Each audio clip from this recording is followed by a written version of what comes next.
नमस्कार, मैं आपके साथ जया कुमारी। अभी हमारी मौजूदगी जन स्वराज के पार्टी ऑफिस में है और जो बरबीघा विधानसभा से जन स्वराज के प्रत्याशी हैं, उन्होंने आज एक प्रेस कॉन्फ्रेंस रखा है और वो सीधे जनता के सवालों का जवाब देंगे। तो आइए हम उनसे बात करते हैं और मिलते हैं। पहले तो बहुत-बहुत धन्यवाद सर कि आप हमारे चैनल के साथ बने हुए हैं। कल देखा गया है कि प्रशांत किशोर की रैली हुई, उसमें लोगों का जन सैलाब देखने को मिला। इस पे आप क्या बात करेंगे? देखिए, अभी क्या है कि बिहार में जो 30-40 साल का जो शासन रहा है, उसमें जनता की स्थिति कुछ ऐसी हो गई है कि यहाँ पर 10 से 15 हज़ार रुपए के लिए भी लोगों को बाहर जा कर के रोजगार करना पड़ता है। शिक्षा की ये स्थिति है कि यहाँ पर जो पढ़ा लिखा बच्चा है, वो बाहर जब जाता है तो वो लेबर ही बनता है, वो अफसर और अधिकारी नहीं बनता है, अकाउंटेंट नहीं बनता है। तो यहाँ पर जनता जो जात पात की राजनीति चली है 40-50 साल से, उससे पूरी तरह से त्रस्त है और जनता अब विकास चाहती है, कुछ बदलाव चाहती है। तो कल जो वहाँ पर आपको भीड़ दिखा, वो प्रशांत किशोर जो एक आशा लेकर आए हैं पूरे बिहार में, उसी का एक झलक दिखा कि किस तरह से यहाँ पर लोग ललायित हैं एक बदलाव के लिए। ये सभा के बाद जन सैलाब जो कल देखने को मिला है रोड शो के बाद, उससे आप कितने प्रभावित हैं और जनता को कैसा लगता है? इस यहाँ का माहौल क्या लग रहा है आपको? देखिए, हम तो पहले से ही आश्वस्त हैं यहाँ के जनता से, लेकिन कल का जो जन सैलाब था वो बाहरी लोगों के लिए था, जिनको कुछ थोड़ा सा भी भ्रम था। अब वो भ्रम दूर हो गया है कि किस तरह से जनता जो है, बरबीघा की जनता जन स्वराज के साथ है और जन स्वराज के साथ कंधा से कंधा लगाई हुई है। जाति के जन सैलाब की बात करते हैं तो प्रशांत किशोर की जन सैलाब उमड़ पड़ी थी बरबीघा, क्या लगता है? अब देखिए, हम लोग तो आश्वस्त हैं कि यहाँ पर बदलाव निश्चित है और बाकी आपको 14 नवंबर की जब रिजल्ट आएगा तब पता चलेगा। जहाँ तक कि ये चौधरी जी की बात करते हैं हम, तो यहाँ कैंपेन कर रहे हैं, बरबीघा में रुके हुए हैं और जिस तरह से वृक्ष काटने और पौधा लगाने की बात करते हैं, क्या लगता है? देखिए, इस बात पर हम बोलना चाहेंगे कि जो ये मतदान है, ये मत यानी विचारदान है। इसमें नेता मंत्री की क्या जरूरत है? यहाँ पर मंत्री आकर पड़े हुए हैं 4 दिन 5 दिन से, यहाँ के जो एमपी हैं वो आकर रुके हुए हैं। तो ये जो है जनता को प्रभावित करने की जरूरत है। अगर आपको किसी को अपना मत देना है, उसके लिए आपको मिनिस्टर की जरूरत है क्या?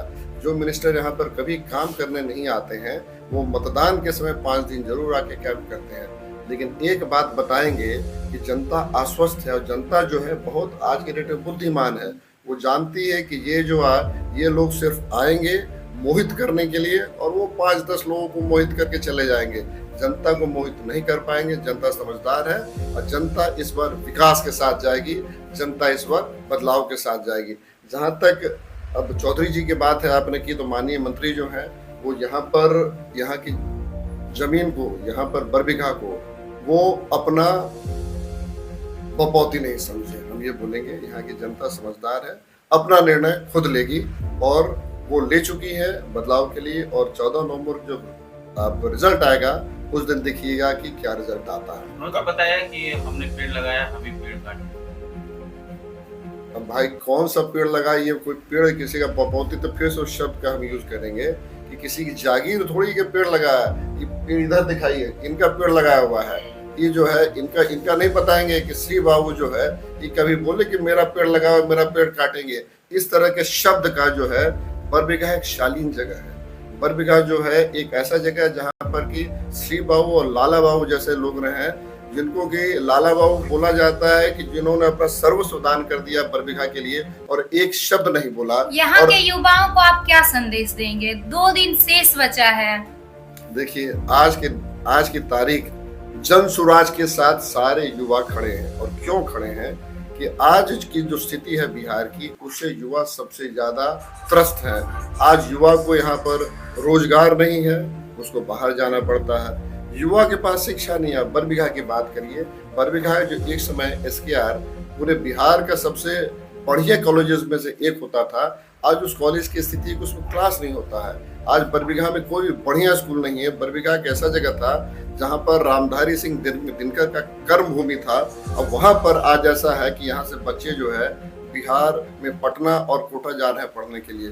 तो यहाँ पर युवा सबसे ज्यादा त्रस्त है, इसलिए युवा हमारे साथ है। यहाँ से आपके विधायक बनने के बाद सबसे पहला कार्य क्या होगा? देखिए, यहाँ से विधायक एक क्या होता है, विधायक जो होना, एक नेता जो होना चाहिए, उसको एक ऐसा व्यक्ति होना चाहिए जो भावना से चीजों को देखे, जिसके पास जो छोटी छोटी समस्याओं को भी देखे। जो कहीं पर नाली किसी का पानी नहीं पहुंच रहा है, जहाँ पर नाली जाम है, कहीं पर चापाकल खराब है, वहां से ऊपर उठिएगा तो यहाँ पर देखिएगा कि हॉस्पिटल ऐसा है आपका जहाँ पर कि रेफरल हॉस्पिटल है, जहाँ पर पैर टूट जाए तो पटना रेफर हो जाता है। कॉलेज ऐसा है जिसमें कि पढ़ाई नहीं हो रही है, और उससे ऊपर आइएगा तो कॉलेज नहीं है। तो कहने का मतलब है कि एक यहाँ पर विधायक एक कड़ी है, वो जनता और सरकार के बीच में, और उसका काम है कि अपने स्तर पर पहले चीजों को सॉल्व करे, उसका कुछ निराकरण करे, और नहीं हो पाए तो वो विधानसभा में जाकर बुलंदी से आवाज उठाए कि सरकार भी उसकी बात को सुनने के लिए बातें हो जाए। तो विधायक जो भी बरबीघा का अगला बनेगा उसका यही काम रहेगा। एक सीधी बात करते हैं राजनीति की, एकदम कड़वा सच। यदि विधायक के चुनाव में मंत्री को आना पड़े तो इसको कैसे देखते हैं? देखिए, ये दुर्भाग्यपूर्ण है कि क्या लगता है 5 साल में यही बात बोलेंगे विकास हुई है? ऐसा क्या है कि जब आपकी जिनको आपने माला पहना के आपने टिकट दिया है, जिनको आपने चुनाव लड़ने के लिए बोला है, उस पर आपको भरोसा नहीं है कि आपको यहाँ पर मंत्री को कैंप कराना पड़ रहा है और आपको एमपी को कैंप कराना पड़ रहा है, तो ये सबसे बड़ा दुर्भाग्यपूर्ण है। दूसरा, मैं ये कहूँगा कि भाई, जब नेता, जो इनके जो विधायक जो प्रत्याशी हैं, वो अगर यहाँ पर के होते तो कोई दिक्कत नहीं था। आज उनको तो जान पहचान करवाना पड़ रहा है कि भाई आप यहाँ के हैं, इनको ही वोट दीजिए। अगर इसीलिए जन स्वराज बोलती है, क्यों बोलती है कि आप यहीं के आदमी को वोटिंग, आप यहीं के आदमी को आप इलेक्शन लड़वाइए। कि आज ये जो इलेक्शन लड़ने आए हैं, इलेक्शन के मात्र 15 दिन पहले आए हैं, और हार जाएंगे तो दोबारा नहीं आएंगे। अगर यहाँ के आदमी रहते तो हार हो या जीत यहीं पर रहते। इसीलिए विधायक और मंत्री को जो है काम करना पड़ता है। कैंपेन कर रहे हैं, घूम रहे हैं, जनाधार आपको मिल रहा है, क्या लगता है इस तरह से 2 दिन शेष बच गया, आगे क्या है? देखिए, हम लोग तो यहाँ पर सालों से घूम रहे, पिछले 1.5 साल से घूम रहे हैं। ये सवाल उनसे पूछे जो 15 दिन पहले घूमना शुरू किए हैं। हम लोग तो आश्वस्त हैं। अब जहाँ भी जाएंगे तो अब जो जन सैलाब दिखता है हम लोग के साथ, उससे हम लोग आश्वस्त हैं कि बदलाव निश्चित है।